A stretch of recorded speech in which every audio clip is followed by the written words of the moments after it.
Good morning, everyone. Welcome to our channel RDS Group class. As you know, yesterday we have learned about the first page of chapter A Life Without Limits. In this chapter, you all have read about a story of a girl who was very brave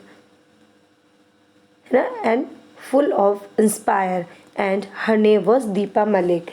So first of all, I would like to tell you, yesterday I have asked a question that in uh, chapter A Life of Without Limits, whose story is described. Okay, so the meaning of my question was that कि जो chapter है इसमें किसकी story describe करी गई है ना.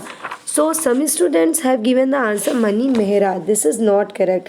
Money Mehra is the writer of the chapter. Money Mehra जो है वो इसकी राइटर है, इन्होंने ये चैप्टर लिखा है. बट इसमें डिस्क्राइब किसको किया गया है? A very powerful, a very inspirationful, an entrepreneur, a social activities, a restaurateur, a beauty queen, okay, a biker, a Arjuna awardee, okay, an Olympian girl whose name was Deepa Malik. That means if my actually my first question was who is described in this chapter, so your answer will be the Deepa Malik is described in this chapter. Okay, and I have also asked the second question, who was her father. So her father is an army officer. Then my next question was who was her husband. So her husband was army veteran. Some students have given these answers also wrong. That's why I am explaining you this today again. Okay, so now let us move. As you all have seen that we have completed at the page number 68. Okay, so let us see the next part of that. As you can see here is given the picture of Deepa Malik.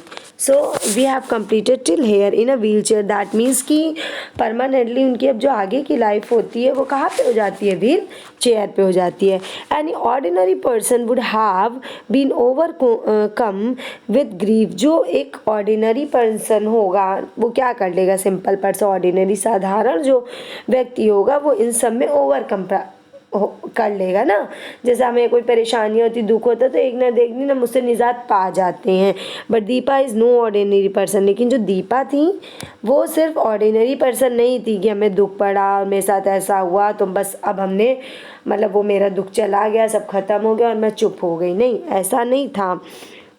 After recovering from her surgeries, जब उसकी सारी surgeries हो गई, after that she had 3 surgery हुई थी उसके. तो उसके बाद उन्होंने जब रिकवर हो गई वो अपनी सर्जरी से at the age of 36. When if I will ask a question that when she recovered from his surgery, so at the age of in which age she has recovered with his surgery, so your answer will be at the age of 36 she recovered from his surgeries. Okay, Deepa Malik went on to pursue her dream to become a biker. तो उसके बाद वो अपना dream पूरा करने गई and her dream was to become a biker. उसका dream क्या था? एक बाइकर बनना. That was her dream. उसका ड्रीम था बाइकर बनना और वो ये अपना ड्रीम फुलफिल करने गई. She needed to strength her arm. उसे ज़रूरत थी कि जो इसके आर्म्स होते, क्योंकि पैरालाइज थी तो पैरों का तो कोई काम नहीं था, तो पैरों से जो भी हो सकता था she was unable to do.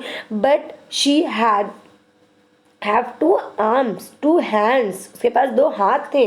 So she decided to do work on her hand, है ना, अपने हाथों पे काम करना उसने स्टार्ट किया. She needed to strength. उसने सोचा कि मैं अपनी शक्ति अपनी इन भुजाओं को, अपनी आर्म्स को बनाऊंगी. सो that she could control her bike, जिससे कि वो अपनी बाइक को कंट्रोल कर. दैट मीन्स उसने जब वो 36 की एज में थी तो सब सारी रिकवरी उनकी हो गई. उसके बाद सर्जरी की रिकवरी के बाद उन्होंने सोचा जो उनका ड्रीम है वो पूरा करेंगे. And what was her dream? Her dream was to become a biker. Biker बनने का शौक था कि मतलब है ना, बाइकर होते बाइक जो बहुत फास्ट चलाते तो उनमें भी नाम आना है ना. तो बाइकर बनने की सोची और उसके लिए उसे क्या ज़रूरत थी? नीड थी उसे क्या करने की? हाँ, अपने आर्म्स को स्ट्रेंथ शक्तिशाली बनाने की, so that she could control her bike, जिससे कि वो अपनी बाइक को कंट्रोल कर सके। And so she took up swimming, तो उसने क्या किया, स्विमिंग स्टार्ट किया करना, which in itself became one of her achievements. She took up swimming which in itself became one of her achievement. तो क्या हुआ, her bike, and so she took up swimming, तो उसने क्या करना शुरू किया, स्विमिंग करना शुरू किया, which in itself became one of her, जो इसके सब अचीवमेंट से में एक अचीवमेंट था, जो इनके सारे अचीवमेंट में एक अचीवमेंट था कि उसने स्विमिंग भी सीखी। इन 2008 using only the strength of her arm, 2008 में क्या हुआ, सिर्फ अपने हाथ भुजाओं का, आर्म्स का यूज़ करके, है ना, using only the strength of the arm, सिर्फ आर्म्स का यूज़ करके, she swam across the Yamuna river, है ना, वो क्या क्रॉस कर गई, यमुना रिवर क्रॉस कर गई, सिर्फ अपने मतलब स्विमिंग की उन्होंने 2008 में, और वो स्विम कर गई पूरा across the Yamuna river for a stretch of 1 kilometre against the current. Okay, हाँ, तो समझ लीजिए इतना वो क्रॉस करके चली गई। इन 2009 her dream of becoming a biker finally came true.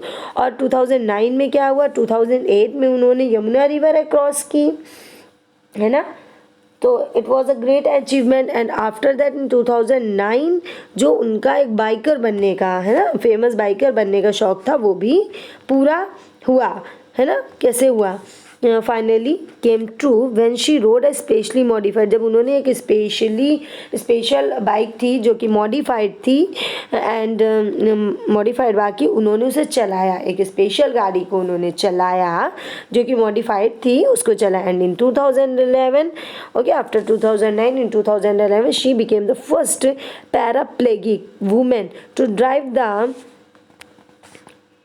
खडुंगा La pass. और 2011 में वो पहली महिला बनी, पहली कैसी महिला, जो मतलब जिसके जो कुछ बॉडी पार्ट्स है ना डिफेक्टिव थे ना, पैरालाइज्ड वो थी पूरा पैरों से, तो उठ नहीं सकती थी, मतलब जिनके अंग विक्षिप्त हो जाते हैं, ऐसी लेडीज़ में वो पहली लेडी जा कर के बनी जिन्होंने ड्राइव किया कहाँ से कहाँ तक, to Khardung La pass, the highest motorable pass in the world, जो कि सबसे हाईएस्ट मोटरेबल पास है ना, तो वहाँ पे इन्होंने ड्राइव किया और ये फर्स्ट बनी पैराप्लेगिक वुमेन, है ना, to drive to Khardung La pass. But that was not the end of it, अब यही सिर्फ उनका एंड नहीं था, she have to do something different, अब उन्हें इससे भी ज़्यादा कुछ करना था। She went on to complete the longest drive in India, अब वो जो सबसे लॉन्गेस्ट, सबसे लंबी ड्राइव होती है इंडिया की, वो करने गई।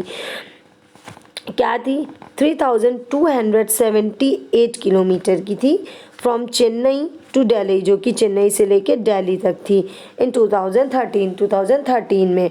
And even road on the reality TV show, और उन्होंने रोड वहाँ पे भी किया जा करके एक शो, आप सबने देखा हो या ना देखा, आपके बड़े देखते होंगे, रोडीज़ नाम सुना होगा।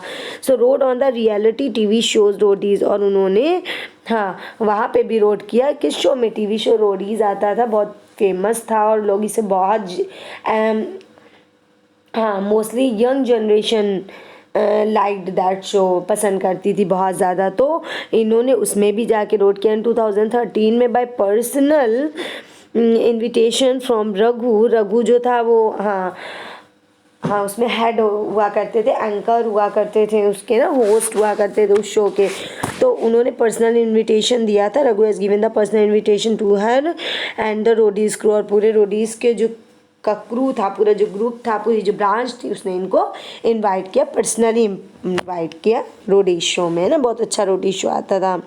Then her amazing achievements and her determination, देखिए पैरालाइज्ड होने के बावजूद she had done so many difficult thing that is unable for those person who are totally able, जो एबल लोग होते हैं उन्हें भी ये सब करना टफ लगेगा और उनके लिए भी ये बहुत प्रॉब्लमेटिक है, but that was not problematic for her, लेकिन उसके लिए ऐसी कोई परेशानी नहीं थी। फिर क्या हुआ, her amazing achievement and her determination, उसका जो ये अमेजिंग अचीवमेंट था जो उसने प्राप्तियाँ की थी, और डिटर्मिनेशन जो उसका दृढ़ संकल्प था, टू फॉलो हर ड्रीम, है ना, सपने को पूरा करने, against all the all awards earn her Arjun award in 2012, और ये सारी अवार्ड चीज़ें होते हुए भी उन्होंने अर्जुन अवार्ड अचीव किया कब, in 2012, along with several other award to recognise her remarkable journey as a human being. और इसके सिवा भी बहुत सारे ऐसे